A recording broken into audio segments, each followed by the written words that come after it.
Dans cette vidéo, je vais partager ma routine d'entraînement. Elle est basée sur deux axes majeurs. Le premier, c'est le travail musculaire et le second, le travail cardiovasculaire. Ces deux éléments sont extrêmement importants pour faire un travail qui optimise sa longévité. On appelle ce type d'entraînement des entraînements hybrides où on va à la fois chercher à progresser en termes de masse musculaire, en termes de force, mais également en termes de capacité cardiovasculaire. On évalue la capacité cardiovasculaire avec la VO2 max, qui est le biomarqueur que tu dois retenir pour évaluer ta progression. Tu peux voir que la VO2 max est assez bien définie et dépend de deux éléments. Un, de ton niveau d'entraînement et deux, de ton âge. Plus tu vas vieillir, plus ton VO2 max va tendance à être faible et c'est pour ça qu'il faut le travailler.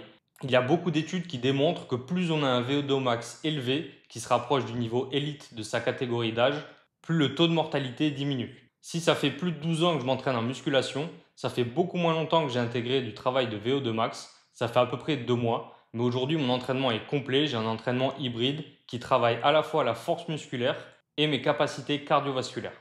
On va attaquer tout de suite avec la partie travail musculaire. Je m'entraîne 3 fois par semaine. Je suis sur un type d'entraînement full body qui conviendra donc à tous les débutants. Cela pourrait paraître surprenant que je m'entraîne toujours en full body après 12 ans, mais c'est simplement que c'est un format que j'affectionne beaucoup. Cela n'a jamais été mon objectif de devenir numéro 1 de quelconque compétition de bodybuilding. Aujourd'hui, j'ai un physique que je trouve tout à fait satisfaisant et donc je suis resté sur un format full body.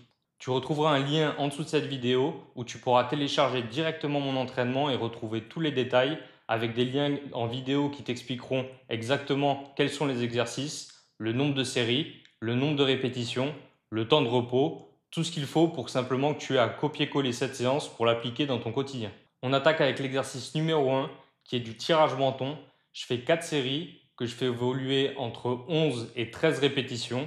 Cet exercice sert à développer les épaules. Je le place en premier exercice de ma séance car les épaules n'est certainement pas le groupe musculaire le plus développé chez moi. J'ai des gros pectoraux et donc mes pectoraux ont tendance à prendre l'ascendant. Le second exercice est du développé couché barre. Ici, si tu veux optimiser, tu peux faire du développé couché haltère. Je fais du développé couché barre tout simplement parce que c'est un exercice que j'adore. C'est vraiment mon exercice préféré dans ma séance et donc je le conserve. Je fais 3 séries de 8 répétitions. Je vais simplement essayer d'ajouter une répétition à chaque séance, passer de 8 à 9. Et dès que j'ai fait mon 3 x 9, j'incrémente le poids de 750 grammes. Tu pourras acheter des petits poids comme ça sur Amazon. C'est vraiment un outil essentiel qui te suivra tout au long de ta progression. Puisque le principe pour chaque exercice va être à chaque fois soit d'ajouter des répétitions, soit d'ajouter un petit peu de poids. Il faut d'une manière générale toujours rester entre 8 et 15 répétitions en fonction des exercices. C'est les plages qui te permettront de travailler à la fois ta force et ta masse musculaire. Une fois que j'ai terminé le développé couché, je fais du tirage assis à la poulie. C'est un exercice pour le dos. Je fais 3 séries de 10 à 12 répétitions, puis j'augmente le poids et je recommence. Mon quatrième exercice est également pour le dos. Je fais tout simplement des tractions sur un format de 3 séries entre 11 et 12 répétitions. Après l'entraînement du dos avec les tractions et le tirage assis poulie basse, je passe à l'entraînement des jambes. Je vais découper mon entraînement en 2 exercices que je vais alterner en fonction d'une séance ou d'une autre. La première séance, je vais faire de la presse à cuisse pour principalement mettre l'accent sur l'avant de mes cuisses. La deuxième séance, je vais faire du soulevé terre jambes tendues pour bosser l'arrière de cuisse, les ischio-jambiers. Pour les 2 exercices, je vais utiliser le même format, un format similaire au développé couché avec assez peu de répétitions, assez peu de séries parce qu'on va mettre assez lourd sur ces exercices. Je m'entraîne en 3 séries, je fais 8 à 9 répétitions et ensuite j'augmente la charge. Passé cet exercice, le plus dur est fait. Ensuite, j'entraîne les bras, je fais du curl incliné, 4 séries de 12 répétitions.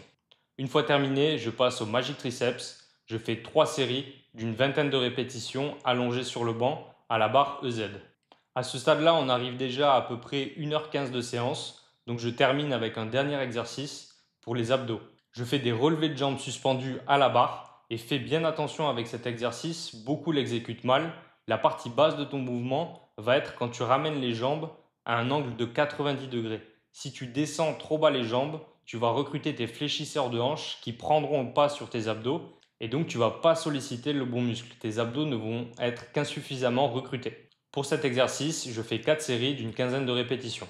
Les abdominaux est le dernier exercice de ma séance et donc maintenant tu peux voir ma séance au complet. Ça me prend à peu près 1h20 et je répète ce format 3 fois par semaine, le lundi, le mercredi et le vendredi. Je me permets de faire une petite pause rapide pour te partager un message. Cette chaîne YouTube, je viens juste de la démarrer. Je te partage toutes mes routines d'entraînement et mes routines en général pour optimiser ma longévité, ma santé physique, mentale et ma performance, un peu comme peut le faire Brian Johnson aux US. N'hésite pas à t'abonner et à mettre un petit pouce bleu, cela m'aiderait énormément dans cette démarche pour pouvoir avoir un peu plus de visibilité sur YouTube. Je te remercie d'avance, maintenant on peut continuer. Passons maintenant à la partie cardiovasculaire. Il y a quelque chose de très important à considérer dans mon mode de vie, c'est que je suis sédentaire. Je travaille derrière un ordinateur, depuis chez moi, je fais mes courses sur une application. Bref, globalement, je n'ai vraiment très peu d'activité physique sur la journée. J'ai donc intégré 2 heures de marche dans mes semaines. Je fais 1 heure le mardi et 1 heure le jeudi à la place de ma séance d'entraînement musculaire habituelle. La marche, ça a l'air un peu idiot, c'est du cardio zone 2 à peu près 60% de votre fréquence cardiaque et pourtant c'est extrêmement efficace pour développer sa condition cardiovasculaire. C'est vraiment une base qui permet de travailler les fondations de vos capacités cardiaques. À cela, j'ajoute une dernière séance d'entraînement le week-end, soit le samedi, soit le vendredi, avec un programme norvégien. Le programme norvégien, c'est aussi ce qu'on appelle du 4x4. En réalité, on devrait plutôt dire du 4x7. Ce type d'entraînement qu'on appelle aussi fractionné consiste à répéter 4 boucles de 7 minutes et chaque boucle de 7 minutes est composée de 4 minutes d'entraînement suivies de 3 minutes de quasi-repos. Durant ces 4 minutes de travail, il va falloir monter à 90% de sa fréquence cardiaque. C'est donc un entraînement extrêmement difficile où globalement il faut se donner à fond. On fait suivre cette période de travail très intense de 3 minutes de repos et on répète le tout 4 fois. D'où le 4x4 ou plutôt le 4x7 si on inclut les 3 minutes de repos. 4 minutes de travail, 3 minutes de repos, répété 4 fois. Au total, j'ai donc 7 heures d'entraînement par semaine, 6 jours sur 7. Si tu souhaites recopier exactement ma routine, ça posera a priori pas de problème. Par contre, tu n'as peut-être pas autant de temps à consacrer à ton entraînement. Là où tu peux déjà tout de suite économiser, c'est sur les 2 heures de marche que je réalise toutes les semaines. Si tu as une activité physique minimum, que tu marches un petit peu le long de ta journée, alors tu peux clairement supprimer cette partie. Par contre, pour la partie cardio haute intensité, ça va être un peu compliqué d'en faire l'impasse. C'est uniquement 20 à 30 minutes par semaine. Tu peux aussi trouver des formats plus courts. Tu peux regarder sur Internet en faisant des recherches sur entraînement fractionné. Il y a plein de formats d'entraînement intéressants, dont certains qui peuvent être vraiment beaucoup plus courts. Ça peut durer 5 minutes, même si bien évidemment tes résultats seront certainement proportionnels à la quantité de temps que tu y consacres. Si également tu disposes de pas assez de temps, tu peux reprendre mon format d'entraînement full body et faire que 1 ou 2 séances par semaine. L'idéal, c'est 3, mais tu peux bien évidemment réduire car la clé, c'est le long terme. Il ne sert à rien que tu changes du jour au lendemain toutes tes habitudes. Le meilleur entraînement, c'est celui que tu peux tenir à long terme. Et il va falloir t'y habituer puisque si ton objectif, c'est comme moi, de vivre le plus longtemps possible dans une meilleure santé possible, alors ça risque de durer longtemps. Et avant de vous quitter, je vais rajouter un dernier point. Je vais bientôt contacter 2 coachs, un coach spécialisé en conditions cardiovasculaires et un autre coach spécialisé en conditions musculaires. Ce que je veux faire avec ces 2 coachs, c'est établir le meilleur programme d'entraînement possible pour optimiser ta longévité, ta santé mentale, ta santé physique et ta performance en y passant un minimum de temps. Si l'idée te plaît, mets un commentaire, mets un petit like et n'hésite pas à t'abonner pour suivre les prochaines vidéos. Bye!